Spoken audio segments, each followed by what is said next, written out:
முன்னால ரொம்பவும் சோம்பேறியா இருந்த காலுக்காகவும் கல்யாணத்துக்கு அப்புறம் ரொம்ப சுறுசுறுப்பான காகமா மாறிடுச்சு. காலையில கோரி எந்திரிக்கிறதுக்கு முன்னாடியே மத்த பறவைகள் கூட சேர்ந்து உணவு தேட கிளம்பி போயிடும். காலுக்காக இப்படி கிளம்பி போனது கூட தெரியாம கோரிக்காக நல்லா கொரட்டை விட்டு தூங்கிட்டே இருக்கும்.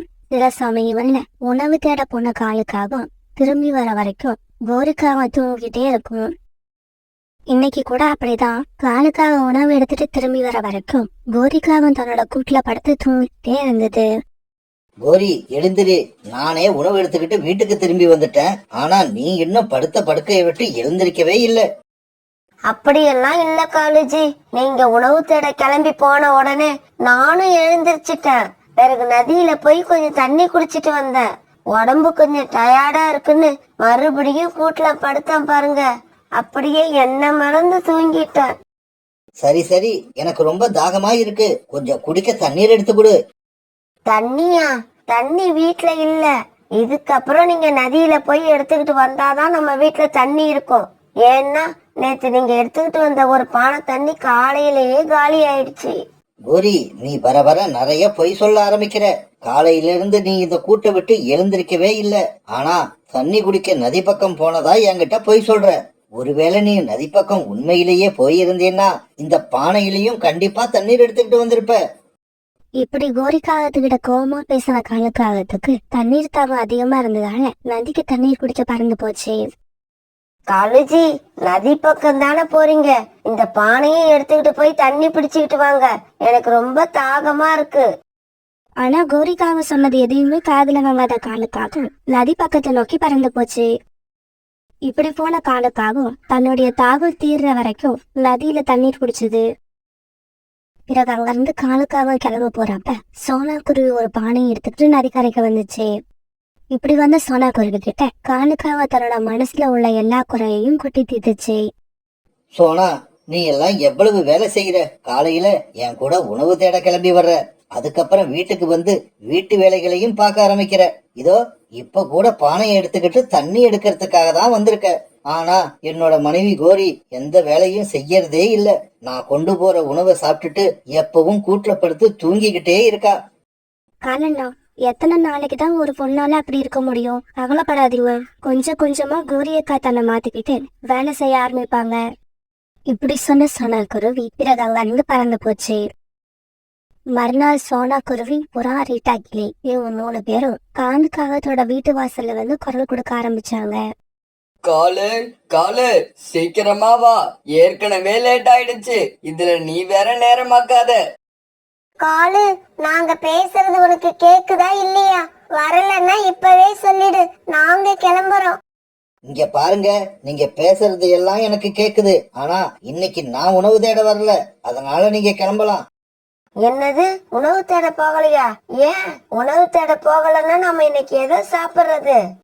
எனக்கு ரெக்கைகள்ல ரொம்ப வலியா இருக்குன்னு நேத்து பருந்து டாக்டர்கிட்ட போயிருந்தேன். டாக்டர் என்ன 2 நாள் ரெஸ்ட்ல இருக்க சொல்லியிருக்காங்க. வேணும்னா ஒண்ணு பண்ணு, இன்னைக்கு உணவு தேட நீ போயிட்டு வந்துரு. என்னது, உணவு தேட நான் போகணுமா? இந்த காட்டுல எங்க போய் எப்படி உணவு தேடுறதுன்னு எனக்கு எதுவுமே தெரியாது. நான் உணவு தேட போனா கண்டிப்பா வெறுங்கையோட தான் வருவேன். இங்க பாரு கோரி, நீ மட்டும் என்ன தனியாவா போக போற? உன் கூட என்னோட நண்பர்கள் வராங்க. அவங்க உனக்கு எல்லாத்தையும் கத்து கொடுப்பாங்க. நீ சீக்கிரமா அவங்க கூட கிளம்பி போ. கோரிக்காகத்துக்கு உணவு தேட போக மனசே இல்ல. இருந்தாலும் வேற வழி இல்லாம மத்த பறவைகள் கூட சேர்ந்து உணவு தேட பறந்து போச்சு. கோரிக்காக உணவு தேட போனதை பார்த்துட்டு காலுக்காகத்துக்கு சந்தோஷமா இருந்தது. உணவு தேட போய் வர்றது எவ்வளவு கஷ்டம்னு கோரிக்காகத்துக்கு இன்னைக்குதான் தெரிய போகுது. இங்க பாருங்க, எனக்கு ரொம்ப தண்ணி தாகமா இருக்கு. யாராவது எனக்கு போய் கொஞ்சம் தண்ணி எடுத்துக்கிட்டு வாங்க. கோரி, இந்த சுத்து வட்டாரத்துல எங்கேயுமே தண்ணி கிடையாது. இன்னும் கொஞ்சம் தூரம் பறந்து போனாதான் தண்ணி இருக்கிற இடம் வரும். பேசாம எங்க கூட பறந்து வா. இப்படி சொல்லிட்டு மத்த பறவைகள் முன்னால பறக்க பிறகு கோரியா அவங்க பின்னாடியே பறந்து போச்சு. பிறகு கொஞ்ச தூரம் போன உடனே ஒரு இடத்துல கொஞ்சமா தானியங்கள் இருக்கிறத எல்லா பறவைகளும் பார்த்தாங்க. எல்லாருக்கும் முன்னால பறந்து போன கோரி அந்த தானியங்களை எடுத்து தாங்கிட்ட வச்சிருச்சு. எனக்கு தானியங்கள் கிடைச்சாச்சு, நான் வீட்டுக்கு கிளம்புறேன். கோரி, இவ்வளவு குறைச்சலான தானியங்களை எடுத்துக்கிட்டு எதுக்காக நீ வீட்டுக்கு போகணும்? இன்னும் கொஞ்சம் தூரம் எங்க கூட பறந்து வா. நிறைய தானியங்களை எடுத்துக்கிட்டு போகலாம். இல்ல, இன்னைக்கு எங்களுக்கு இந்த உணவே போதும். இதுக்கு மேல என்னால பறந்து போக முடியாது. இப்படி சொன்ன கோரிக்காக்கும் அந்த தானியங்களை எடுத்துக்கிட்டு தன்னுடைய வீட்டுக்கு பறந்து போச்சு. கோரி, என்ன இது இவ்வளவு குறைச்சலான தானியங்களை எடுத்துக்கிட்டு வந்திருக்க? இந்த தானியங்களால சின்ன குழந்தையோட பசிய கூட போக்க முடியாது. அதுக்குதான் நான் அப்பவே சொன்னேன் எனக்கு உணவு தேட தெரியாதுன்னு. இப்ப இந்த தானியங்கள்ல பாதி உங்களுக்கு வேணுமா வேண்டாமா? பரவாயில்ல கோரி, ஒண்ணுமே இல்லாம பட்னி கிடக்கிறதுக்கு பாதி தானியங்களை சாப்பிடுறதே நல்லதுன்னு நினைக்கிறேன். காலுஜி, இப்படி கொஞ்சமா தானியங்களை எடுத்துக்கிட்டு வந்தாதான் உணவு தேட நாளைக்கு என்ன அனுப்பாம வழக்கம் போல நீங்களே கிளம்பி போவீங்க. பிறகு அங்க இருந்த தானியங்களை காலுக்காகவும் கோரிக்காகவும் ஆளுக்கு பாதியா சாப்பிட்டு முடிச்சாங்க. கோரி, எனக்கு ரெக்கைகள்ல வலி இன்னும் குறையல, அதனால நாளைக்கும் நீதான் உணவு தேட போகணும். இப்படி சொன்ன காலுக்காவும் உடனே தன்னோட கூட்டுல படுத்து தூங்க ஆரம்பிச்சது. ஆனா பாவம் கோரிக்காவத்துக்கு தான் நாளைக்கு உணவு தேட போறத நினைச்சு தூக்கமே வரல. என்னது, நாளைக்கும் நான் தான் உணவு தேட போகணுமா? முடியாது, என்னால அவ்வளவு தூரம் எல்லாம் பறந்து போக முடியாது. என்ன நடந்தாலும் சரி, நாளைக்கு நாம உணவு தேட போகவே கூடாது. இப்படி யோசிச்சுக்கிட்டு இருந்த கோரிக்காகும் பிறகு அப்படியே தூங்கிடுச்சு. மறுநாள் பொழுது விடிஞ்சிச்சு. சோனா, குருவி, புறா, ரீட்டா கிளி இவங்க 3 பேரும் காலையில காலுக்காகத்தோட வீட்டுக்கு வந்தாங்க. இவங்க வந்ததை பார்த்ததும் கூட்ட விட்டு எந்திரிக்கிற மாதிரி நடிச்ச கோரி பிறகு அப்படியே மறுபடியும் கீழே விழுந்தது. இப்படி விழுந்த கோரி மறுபடியும் எந்திரிச்சு உட்கார்ந்தது. கோரி, என்னாச்சு உனக்கு? அது வேற ஒண்ணும் இல்ல, நேத்து கிடைச்ச கொஞ்சம் தானியங்களை நானும் கோரியும் ஆளுக்கு பாதியா சாப்பிட்டோம். அதனால எங்களோட பசி தீரல. அரை வயித்துக்கு சாப்பிட்டதால கோரிக்கு இந்த மயக்கம் வந்திருக்குன்னு நினைக்கிறேன். கோரி, இவங்க கூட போய் இன்னைக்காவது நிறைய தானியங்களை எடுத்துக்கிட்டு வா. இல்ல, இது பசியில வந்தது இல்ல. நான் அம்மாவாக போறேன். இன்னும் கொஞ்ச நாள்ல முட்டையிட போறேன். காலன்னா கோரி அக்கா, நீங்க 2 பேரும் அப்பா அம்மா ஆக போறீங்க. அதுக்கு என்னோட அட்வான்ஸ் வாழ்த்துக்கள். காலு, இப்படிப்பட்ட சமயத்துல கோரிய நீ எங்கேயும் வெளியில அனுப்ப கூடாது. கோரி வீட்லயே இருந்து நல்லா ரெஸ்ட் எடுக்கணும். சரி, இப்படியே பேசிக்கிட்டு இருந்தது போதும். வாங்க நாம உணவு தேட போவோம். காலேஜுக்கு 2 நாளா ரெக்கையில வலி இருக்கு. அதனால இன்னைக்கும் வர முடியாது. எல்லாரோட அனுதாபத்தையும் வாங்கறதுக்காக கோரிக்காவை இப்படி அருமையா நடிக்க ஆரம்பிச்சது. கோரி, இந்த நிலைமையில உன்னை உணவு தேட அனுப்புற அளவுக்கு நான் ஒன்னும் கல் நெஞ்சக்காரன் கிடையாது. நீ வீட்லயே படுத்து ரெஸ்ட் எடு, நான் போய் உணவு தேடி எடுத்துக்கிட்டு வரேன். இருந்தாலும் காலேஜி, உங்களோட ரெக்கைகள்ல வலி இருக்கு. அந்த வலியோட நீங்க எதுக்காக பறந்து போகணும்? கோரி, நீ எப்ப மாசமா இருக்கன்னு சொன்னியோ அப்பவே என்னோட ரெக்கைகள்ல உள்ள வலியெல்லாம் பறந்து போயிடுச்சு. இப்படி சொன்ன காலுக்காகவும் பிறகு தன்னோட நண்பர்களோட உணவு தேட பறந்து போச்சு. காலேஜி, நான் உணவு தேட போகணும்னு தானே ரெக்கையில வலின்னு நீங்க நாடகம் போட்டீங்க. ஆனா நான் உங்களை விட கில்லாடி. நான் போட்ட நாடகத்தை பார்த்துட்டு இப்ப நீங்களே உணவு தேட போறீங்க. இந்த கோரி மனசுல உன்னை நினைச்சான்னா அதை சாதிக்காம விட மாட்டா. அன்னைக்கு காலுக்காக வீட்டுக்கு திரும்பி வரப்ப நிறைய பழங்களை எடுத்துட்டு வந்தது. கோரியும் அந்த பழங்களை ரொம்ப ஆசையா சாப்பிட்டு முடிச்சது. இப்படியே சில நாட்கள் நகர்ந்துச்சு. காலண்ணா, கோரியக்கா முட்டை ஈட்டாங்களா? எத்தனை முட்டை இட்டு இருக்காங்க? இல்ல சோனா, கோரி இன்னும் முட்டையிடல. நானும் கோரி முட்டையிடுறதுனாலதான் ஆவலா எதிர்பார்த்துக்கிட்டு இருக்கேன். பரவாயில்ல காலண்ணா, சில பேருக்கு இப்படிதான் முட்டையிட கொஞ்சம் நாள் ஆகும். அதனால எந்த பிரச்சனையும் இல்ல. சோனா குருவி இப்படி சொன்னதை கேட்ட காலுக்காகத்தோட மனசுக்கு கொஞ்சம் ஆறுதலா இருந்தது. சோனா குருவி இப்படி சொல்லி 10 நாட்கள் ஆயிடுச்சு. ஆனா கோரிக்காவும் இன்னும் முட்டையிடவே இல்ல. அன்னைக்கு உணவு தேட போன காலுக்காகவும் வீட்டுக்கு திரும்பி வரப்ப உணவு மட்டும் கொண்டு வரல, அது கூடவே பிறக்க போற தன்னுடைய குழந்தைக்காக குளிர்கால ஆடைகளையும் வாங்கிட்டு வந்திருந்தது. காலேஜி, இந்த ட்ரெஸ் எல்லாம் யாருக்காக வாங்கிட்டு வந்தீங்க? என்ன கோரி இப்படி கேட்டுட்ட? இன்னும் 1 மாசத்துல குளிர்காலம் பிறக்க போகுது. அதுக்குள்ள நீ முட்டையிட்டு நமக்கு குழந்தையும் பிறந்துரும். பிறந்த சின்ன குழந்தையால குளிர தாங்க முடியாது பாரு. அதுக்காக தான் இப்பவே நம்ம குழந்தைக்கு தேவையான குளிர்கால ஆடைகள் எல்லாத்தையும் கொண்டு வந்துட்டேன். கோரி, இந்த ஆடைகளை எல்லாம் போட்டு விட்டாதான் நம்ம குழந்தை எப்பவும் கதகதப்பா இருக்கும். காலுக்காக இப்படி நாம சொன்ன பொய்ய நம்பி நாம முட்டையிட போறத அவனோட எதிர்பார்த்துட்டு இருக்கத நினைச்சு கோரிக்காவத்தோட மனசாட்சி ஊத்துச்சு. நாம இப்படி செஞ்சிருக்க கூடாது. நான் தேவையில்லாம சொன்ன பொய்யால என் கணவர் மனசுல ஒரு பெரிய எதிர்பார்ப்பு உண்டாயிடுச்சு. இதெல்லாம் நடக்காது. நாம சொன்னது பொய்ன்னு தெரிஞ்சா காலுஜியோட மனசு என்ன பாடுபடும். ஐயோ கடவுளே, இந்த இக்கட்டான சூழ்நிலையில இருந்து என்ன காப்பாத்து. கோரி காகத்தோட கண்ணுல இருந்து கண்ணீர் வரத பார்த்த காலுக்காகத்துக்கு எதுவுமே புரியல. இந்த சமயத்துல சோனா குருவியும் காலுக்காகத்தோட வீட்டுக்கு வந்தது. காலண்ணா, கோரி அக்காவை அழைச்சிக்கிட்டு சீக்கிரமா கிளம்புங்க. நான் பருந்து டாக்டர் ஹாஸ்பிட்டலுக்கு அப்பாயின்மெண்ட் வாங்கிட்டு வந்திருக்கேன். நம்ம இப்ப கிளம்புனாதான் சரியா இருக்கும். ஹாஸ்பிட்டல் போகணும்னு சோனா குருவி சொன்னதை கேட்ட கோரி காகத்துக்கு மனசுக்குள்ள பயம் வந்துருச்சு. இல்ல சோனா, இன்னைக்கு ஹாஸ்பிட்டல் போக வேண்டாம், இன்னொரு நாள் பாத்துக்கலாம். கோரி, அப்படி சொல்லக்கூடாது. குறிப்பிட்ட நாள்ல முட்டை வெளியில வரலன்னா அது உன்னோட உயிருக்கே ஆபத்தாயிடும். சீக்கிரம் கிளம்பு, நாம இப்பவே ஹாஸ்பிட்டல் போயிட்டு வருவோம். இப்படி ஒரு ஆபத்தான சூழ்நிலையில மாட்டிக்கிட்ட கோரிக்காவத்துக்கு என்ன பண்றதுன்னு தெரியல. இத பத்தியே நினைச்சு டென்ஷனா இருந்த கோரிக்காவத்துக்கு திடீர்னு மயக்கம் வர அப்படியே கீழே வந்துடுச்சு. காலு, நீ பயப்படுற மாதிரி எதுவும் இல்ல. உன்னோட மனைவி இப்ப மாசமா இருக்கா. இன்னும் 15 நாள்ல முட்டையிடுவான்னு நினைக்கிறேன். முட்டையும் நல்ல ஆரோக்கியமா இருக்கு. என்ன இது, கோரி முட்டையிட இன்னும் 15 நாள் ஆகுமா? டாக்டர், என் மனைவி கர்ப்பமாகி 1 மாசத்துக்கு மேல ஆகுது. காலு, நீ டாக்டரா இல்ல நான் டாக்டரா? கோரியோட வயித்துல உள்ள முட்டைக்கு 15 நாள் வளர்ச்சி தான் இருக்கு. அப்புறம் எப்படி கோரி 1 மாசத்துக்கு முன்னாலேயே கர்ப்பமா இருந்தான்னு நீ சொல்ற? கோரிய வீட்டுக்கு அழைச்சிட்டு போய் பத்திரமா பாத்துக்க. அவளை அதிகமா எந்த வேலையும் செய்ய விடாத. இப்படி சொல்லிட்டு டாக்டர் அந்த ரூமை விட்டு வெளியே போனாங்க.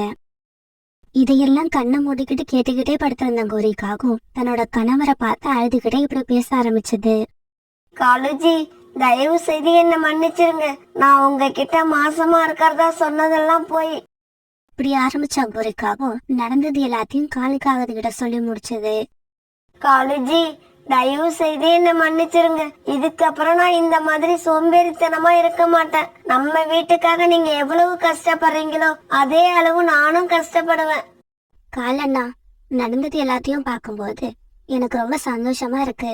பரவாயில்ல, கோரியக்கா ஆரம்பத்துல பொய் சொல்லி இருந்தாலும் இப்ப தான் சொன்ன பொய்ய நினைச்சு உண்மையிலேயே மனசு ரொம்ப வருந்துறாங்க. இப்ப உங்களுக்கு குழந்தை பிறக்க போற சந்தோஷம் மட்டும் கிடைக்கல, உங்களோட மனைவி மனசு மாறின சந்தோஷமும் சேர்ந்து கிடைச்சிடுச்சு. அதுக்கப்புறம் காலுக்காக மனசு கஷ்டப்படுற மாதிரி கோரி நடந்துக்கவே இல்ல. அந்த குடும்பத்துல இருந்த எல்லாருமே ரொம்பவும் சந்தோஷமா வாழ ஆரம்பிச்சாங்க.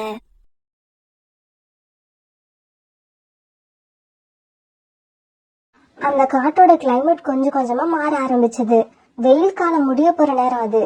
மழைக்காலம் எப்ப வேணாலும் ஆரம்பிக்கலாம். அதனால சில பறவைகள் தங்களுடைய வீட்டை ரிப்பேர் பார்த்து சரி செஞ்சுக்கிட்டு இருந்தாங்க. சில பறவைகள் ரொம்ப மோசமா இருந்த தங்களுடைய வீட்டை இடிச்சிட்டு புதுசா வீடு கட்டிக்கிட்டு இருந்தாங்க. கோரி, உனக்கும் வீடு கட்ட தெரியாது, எனக்கும் வீடு கட்ட தெரியாது. பிறகு எதுக்கு இவ்வளவு மரக்கட்டைகளை சேகரிச்சு வச்சிருக்க? காலுஜி, உங்க எல்லா கேள்விகளுக்கும் நான் பதில் சொல்றேன். முதல்ல வாங்க இந்த இடத்த விட்டு கிளம்பி நாம நம்மளோட வீட்டுக்கு போவோம். என்னது, நாம சேகரித்த மரக்கட்டைகளை இங்கேயே போட்டுட்டு நம்ம வீட்டுக்கு கிளம்பணுமா? அப்படி நம்ம வீட்டுக்கு கிளம்பிட்டோம்னா இங்க உள்ள இந்த மரக்கட்டைகளை யாராவது எடுத்துக்கிட்டு போயிட மாட்டாங்க? காலுஜி, இந்த மரக்கட்டைகளை இந்த இடத்துல நான் சேகரிச்சு வைக்க சொன்னதே யாராவது இந்த மரக்கட்டைகளை தூக்கிக்கிட்டு போகணுங்கிறதுக்காக தான். கோரி, நீ இது வரைக்கும் உன்னோட வாழ்க்கையில யாருக்கும் தெரிஞ்சும் தெரியாம கூட உதவி பண்ணுனதே கிடையாது. அப்புறம் எப்படி இப்ப தெரிஞ்சே உதவி பண்ண போற? காலுஜி, இந்த கோரி செய்ய போறது உதவியா உபத்திரவமா அதுக்குள்ள முடிவு பண்ணிடாதீங்க. முதல்ல வீட்டுக்கு கிளம்புங்க. எல்லாத்தையும் விவரமா அங்க வந்து சொல்றேன். வேற எதுவும் கேள்வி கேட்டுக்கிட்டு இருக்காம சீக்கிரமா கிளம்புங்க. இருட்ட வேற ஆரம்பிச்சிடுச்சு. பிறகு காலுக்காகவும் கோரிக்காகவும் அந்த இடத்த விட்டு கிளம்பி தங்களோட வீட்டுக்கு போனாங்க. வீட்டுக்கு போன உடனேதான் எதுக்காக மரக்கட்டைகளை சேர்த்து நதிக்கரை ஓரமா வைக்க சொன்னேன்னு கோரிக்காகம் காலுக்காகத்துக்கிட்ட விவரமா எடுத்து சொல்லுச்சு. கோரி, நீ இதுவரைக்கும் போட்ட பிளான் எல்லாத்தையும் விட இந்த பிளான் தான் பக்காவான மாஸ்டர் பிளான். மணி ஆயிடுச்சு காலுஜி, சீக்கிரம் படுத்து தூங்குவோம். அப்பதான் காலையில நதிக்கரைக்கு போய் நம்மளோட கட்டைகளை யார் எடுத்துக்கிட்டு போனாங்கன்னு பார்க்க முடியும். இப்படி பேசிக்கிட்ட காலுக்காகவும் கோரிக்காகவும் பிறகு படுத்து தூங்கினாங்க. மறுநாள் பொழுது விடிஞ்சிச்சு. பியூட்டி, சீக்கிரம் கிளம்பு. நம்ம போய் வீடு கட்ட தேவையான காஞ்ச மரக்கட்டைகளை தேடி கொண்டு வருவோம். மழைக்காலம் ஆரம்பிக்கிறதுக்கு முன்னாடி நம்ம வீடு கட்டி முடிக்கணும். இல்லைன்னா நம்ம பெரிய கஷ்டத்துல மாட்டிப்போம். அம்மா, இந்த தடவை வீடு கட்டும் போது எப்படி வீடு கட்டுறதுன்னு எனக்கும் கத்து கொடுப்பீங்கல்ல? ஆமா பியூட்டி, கண்டிப்பா கத்து கொடுப்பேன். இப்ப நீ பெரியவளா ஆயிட்ட. இப்படி பேசிக்கிட்ட பியூட்டியும் சோனா குருவியும் காஞ்ச மரக்கட்டைகளை தேடி காட்டுக்குள்ள பறந்து போனாங்க. இப்படி போன இவங்க ஒரு நதிக்கரையில உட்கார்ந்தாங்க. பியூட்டி, காஞ்ச புற்கள் எங்க இருக்குன்னு நான் போய் பாக்குறேன். அந்த சமயத்துல நீ நல்ல காஞ்ச வலிமையான மரக்கட்டைகள் எங்க இருக்குன்னு பாரு. தன்னோட அம்மா சொன்ன மாதிரியே நல்ல வலிமையான காஞ்ச மரக்கட்டைகள் எங்க இருக்குன்னு பாத்துக்கிட்டே வந்த பியூட்டிக்கு நதி ஓரத்துல ஒரு இடத்துல நிறைய மரக்கட்டைகள் இருக்கிறத பார்த்தது. அதை பார்த்த உடனே பியூட்டிக்கு ரொம்ப சந்தோஷமாயிடுச்சு. உடனே தன்னோட அம்மாவுக்கு குரல் கொடுத்தது. அம்மா அம்மா, இங்க வந்து பாருங்க, நல்ல காஞ்ச வலிமையான மரக்கட்டைகள் இந்த இடத்துல நிறைய இருக்கு. பியூட்டியோட குரலை கேட்ட சோனா குருவியும் பிறகு அந்த இடத்துக்கு பறந்து போச்சு. பியூட்டி, இந்த மரக்கட்டைகள் எல்லாமே ஒரே சைஸா வெட்டி கரெக்டா கட்டி இருக்கு. இத பார்க்கும்போது இந்த மரக்கட்டைகளை யாரும் எடுத்துக்கிட்டு போறதுக்காக வெட்டி கட்டி வச்ச மாதிரி தெரியுது. ஆனா எந்த காரணத்தினாலும் தெரியல, இங்கேயே விட்டுட்டு போயிட்டாங்க. எது எப்படியோ கண்டிப்பா இந்த கட்டைகள் அவங்களுக்கு தேவையில்லை, அதனால்தான் இதை இங்கேயே விட்டுட்டு போயிட்டாங்க. ஆனா இந்த கட்டைகள் இப்ப நமக்கு தேவைப்படுறதுனால நம்ம இதை எடுத்துட்டு போவோம். தன்னோட மக பியூட்டி கிட்ட இப்படி சொன்ன சோனா குருவி அந்த மரக்கட்டைகளை எடுத்துட்டு வீடு கடை கிளம்பி போச்சு. இப்படி எடுத்துக்கிட்டு போன மரக்கட்டைகளை வச்சு சோனா குருவியும் அது பொண்ணு பியூட்டியும் வீட்டை கட்ட ஆரம்பிச்சாங்க. பியூட்டி எப்பவுமே வீடு கட்டுறப்ப 4 மூலையிலும் செங்குத்தா வைக்கிற இடங்களிலும் நல்ல மொத்தமான வலிமையான மரக்கட்டைகளை வைக்கணும். சிறிய மரக்கட்டைகளை படுக்க வாட்டத்திலேயே வச்சுதான் வீடு கட்டணும். அம்மா, அந்த காஞ்ச புல்லை எடுத்துக்கிட்டு வந்தீங்களே, அது எதுக்காக? பியூட்டி, வீட்டை கட்டி முடிச்சிட்டு வீட்டு கூரை மேல இந்த புல்லை விரிச்சு வச்சாதான் வெயிலோட சூடு நமக்கு தெரியாம வீடு எப்பவுமே குளுமையா இருக்கும். இந்த மாதிரி பேசிக்கிட்டே சோனா குருவியும் பியூட்டியும் இப்ப கிட்டத்தட்ட பாதி வீட்டை கட்டி முடிச்சிட்டாங்க. காலையில லேட்டா கண் வச்சது கோரிக்காகும் அப்பவும் தூங்கிக்கிட்டு இருந்த காலுக்காகத்தான் வேக வேகமா எழுப்புச்சு. காலுஜி, என்ன இவ்வளவு நேரம் தூங்கிக்கிட்டு இருக்கீங்க? அங்க நதிக்கரையில நம்ம போட்டு வச்சிருக்க மரக்கட்டைகளை யார் எடுத்துக்கிட்டு போறாங்கன்னு பாக்கணும். சீக்கிரம் எந்திரிங்க, எந்திரிச்சு வாங்க. கோரியோட இந்த சத்தத்தை கேட்டதும் காலுக்காக வேகமா எந்திரிச்சிச்சு. பிறகு காலுக்காகவும் கோரிக்காகவும் வேக வேகமா பறந்து மரக்கட்டைகள் இருக்கிற நதி பக்கம் போனாங்க. இப்படி நதிக்கரைக்கு போன இவங்க தாங்க வச்ச இடத்துல அந்த மரக்கட்டைகள் இல்லைன்னு தெரிஞ்ச உடனே ரொம்ப அதிர்ச்சி ஆனாங்க. ஐயோ காலுஜி, மரக்கட்டைகளை நாம வச்ச இடத்துல காணோம். நம்மளோட பிளான் எல்லாம் சொதப்பல் ஆயிடுச்சு. இப்ப நாம என்ன பண்றது? மரக்கட்டைகளை யார் எடுத்துக்கிட்டு போனாங்கன்னே தெரியலையே. கோரி, கொஞ்ச நேரம் பொறுமையா இரு, பதட்டப்படாத. எப்படி இருந்தாலும் இங்க இருந்து மரக்கட்டைகளை எடுத்துக்கிட்டு போன பறவைகள் இன்னைக்குதான் வீடு கட்ட ஆரம்பிக்கணும். நாம 2 பேரும் காட்ட ஒரு ரவுண்டு வந்தோம்னா யார் யார் வீடு கட்டிக்கிட்டு இருக்காங்கன்னு தெரிஞ்சிடும். பிறகு நம்மளோட கட்டைகளை யார் எடுத்துக்கிட்டு போனான்னு ஈஸியா கண்டுபிடிச்சிடலாம். பிறகு அப்படியே காட்டுக்குள்ள பறந்து வந்த காலுக்காகவும் கோரிக்காகவும் புதுசா கட்டின வீட்டு வாசல்ல உட்கார்ந்து அந்த புறா கிட்ட போனாங்க. புறா, இந்த வீடு கட்ட உனக்கு மரக்கட்டைகள் ஏது? நாங்க நதிக்கரைகளை வெட்டி வச்சிருந்த மரக்கட்டைகளை காணோம். நீ அங்க இருந்து மரக்கட்டைகளை எடுத்துட்டு வந்துதான் இந்த வீட்டை கட்டினியா? கோரி, நான் இந்த வீட்டை கட்டி 2 நாள் ஆகுது. உங்க மரக்கட்டைகளை இன்னைக்கு நான் எடுத்துக்கிட்டு வந்து என்ன பண்ண போறேன்? புறா, நீ எடுத்திருக்க சான்ஸ் இல்ல, அத நானும் ஒத்துக்கிறேன். இருந்தாலும் உனக்கு தெரிஞ்சு வேற யாராவது எடுத்திருப்பாங்கன்னு சொல்ல முடியுமா? எனக்கு தெரிஞ்சு இங்க பக்கத்துல யாரும் எடுக்கிறதுக்கு சான்ஸ் இல்ல. இருந்தாலும் சோனா குருவி இன்னைக்குதான் வீடு கட்ட ஆரம்பிக்குது. மரக்கட்டைகளை சேகரிக்க இன்னைக்கு காலையில தான் காட்டுக்குள்ள போச்சுன்னு நினைக்கிறேன். வேணும்னா சோனா குருவி கிட்ட போய் கேட்டு பாருங்க. புறா இப்படி சொல்ல பிறகு கோரிக்காகவும் காலுக்காகவும் நேரா பறந்து சோனா குருவி கிட்ட வந்தாங்க. காகங்கள் அங்க வந்து சேர்ந்தப்ப சோனா குருவியும் பியூட்டியும் தங்களோட வீட்டை முழுசா கட்டி முடிச்சிருந்தாங்க. கோரி, நம்மளோட மரக்கட்டைகள் இதேதான். இங்கதான் இருக்கு நம்மளோட மரக்கட்டைகள், வேற எங்கேயும் போகல. நாம கஷ்டப்பட்டு வெட்டி வச்ச மரக்கட்டைகள் எல்லாத்தையும் சோனாதான் இங்க எடுத்துக்கிட்டு வந்திருக்கு. நான் வெட்டி வச்ச மரக்கட்டைகளை எனக்கு நல்லா அடையாளம் தெரியும். காணண்ணா, எந்த மரக்கட்டைகளை பத்தி நீங்க இப்ப பேசிக்கிட்டு இருக்கீங்க? சோனா, ஒண்ணுமே தெரியாத மாதிரி நடிக்காத. இந்த வீட்டை கட்டுறதுக்கு உனக்கு மரக்கட்டைகள் ஏது? நதியோரத்துல நாங்க வெட்டி வச்சிருந்த மரக்கட்டையில தானே எடுத்துட்டு வந்த. ஓ, விஷயம் அப்படியா கோரியக்கா? இன்னைக்கு காலையில நானும் பியூட்டியும் மரக்கட்டைகளை சேகரிக்கிறதுக்காக காட்டுக்குள்ள போனோம். அப்ப நதி ஓரத்துல மரக்கட்டைகளை வெட்டி யாரோ கட்டி வச்சிருக்கிறத பார்த்தோம். சரி, யாரோ தேவைப்படாத மரக்கட்டைகளை இங்க விட்டுட்டு போயிட்டாங்கன்னு நினைச்சு நாங்க தான் இந்த மரக்கட்டைகளை எடுத்துட்டு வந்து இந்த வீட்டை கட்டணும். சரி சரி, இப்ப தெரிஞ்சிருச்சுல்ல அந்த மரக்கட்டைகள் யாருதுன்னு. அப்புறம் ஏன் இன்னும் இங்க நின்னுகிட்டு இருக்கீங்க? அம்மாவும் பொண்ணு இடத்த விட்டு கிளம்புங்க. இந்த வீடு இனிமே எங்களோடது. கோரி அக்கா, இந்த மரக்கட்டைகள் உங்களுதா இருந்தாலும் இந்த வீட்டை கட்ட நானும் பியூட்டியும் ரொம்ப கஷ்டப்பட்டு இருக்கோம். அதனால இந்த வீட்டை மட்டும் கேட்காதீங்க. வேணும்னா உங்களுக்கு புது மரக்கட்டைகளை எடுத்துட்டு வந்து தரோம். அதாவது உங்ககிட்ட இருந்து எடுத்த மாதிரி 2 பங்கு மரக்கட்டைகளை தரோம். தயவு செய்து இந்த வீட்டை மட்டும் கேட்காதீங்க.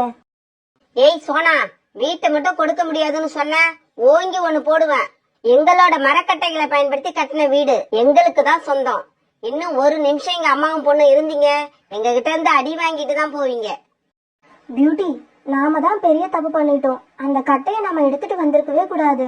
அதுவும் இந்த காகங்களோட கட்டைன்னு எனக்கு தெரிஞ்சிருந்தா நான் சத்தியமா எடுத்துக்கிட்டு வந்திருக்கவே மாட்டேன். எது எப்படியோ மரக்கட்டைகளை எடுத்துட்டு வந்துட்டீங்க, வீட்டையும் கட்டிட்டீங்க. இப்ப மரியாதையா இந்த வீட்டை எங்க கிட்ட கொடுத்துட்டு நீங்க புது மரக்கட்டையை எடுத்து வேற இடத்துல போய் வீடு கட்டிக்கிங்க. சோனா குருவிக்கு நல்லாவே தெரியும், இனி நாம என்னதான் பேசினாலும் இந்த காகங்கள் இந்த வீட்டுல நாம இருக்கிறதுக்கு ஒத்துக்கவே ஒத்துக்காதுன்னு. இப்படி யோசிச்ச சோனா குருவி பிறகு தான் பொண்ணு பியூட்டியை கூப்பிட்டுக்கிட்டு அந்த இடத்த விட்டு பறந்து போச்சு. காலுஜி, நமக்கு புது வீடு கிடைச்சிருச்சு, நமக்கு புது வீடு கிடைச்சிருச்சு. காலுஜி, ஒரு நிமிஷம் யோசிச்சு பாத்தீங்களா? உங்களுக்கும் வீடு கட்ட தெரியாது, எனக்கும் வீடு கட்ட தெரியாது. ஆனா இந்த கோரியோட ஐடியாவால இப்ப நமக்கு ஒரு வலிமையான புது வீடு கிடைச்சிடுச்சு.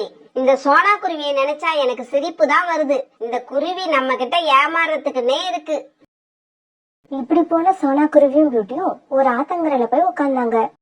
அம்மா வாங்க, நம்ம காட்டுக்குள்ள போய் மரக்கட்டைகளை எடுத்துக்கிட்டு வந்து மறுபடியும் வீடு கட்ட ஆரம்பிப்போம். இல்ல பியூட்டி, இந்த தடவை நாம அந்த காகங்கள் கிட்ட ஏமாறக்கூடாது. இந்த தடவை அந்த காகங்களை தான் நம்ம ஏமாத்த போறோம். இப்படி பேசின சோனா குருவி பிறகு பியூட்டியை அழைச்சுக்கிட்டு தன்னுடைய அம்மா வீட்டுக்கு போச்சு.